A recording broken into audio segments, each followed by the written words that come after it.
नमस्कार बंधुगण, आपण मानकु आम एमएन टेक ओडिया चैनल को स्वागत। एबे आपण मानक पई खुशी खबर आसी जाइछि। एही तारीख रे मिलिबा को जाउछि पीएम किसान योजनार 2000 टंका।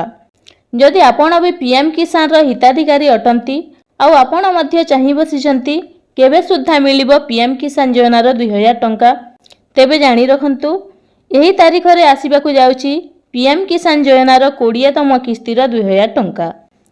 तेबे केंद्र सरकारक तरफरु पीएम किसान योजनार 19तम किस्तीर 2000 टंका फेब्रुआरी मास 24 तारीख रे बंटन करा जायतिला।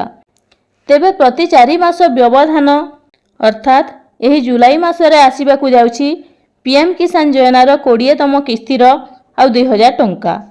आउ एक कथा मध्य आपण माने जानिथिबे पीएम किसान योजना अधीन रे प्रति 4 मास रे थरे अर्थात वर्षकु 3टी किस्ती रे 2,000 करी 6,000 टंका मध्य बंटन करा जाउछि।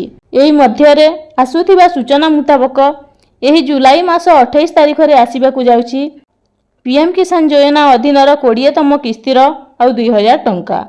हेले एथर सेही मानकु मिलिबो एही टंका पाइबा पई हेले आपणकर केवाईसी कराई नैथिबा जरूरी।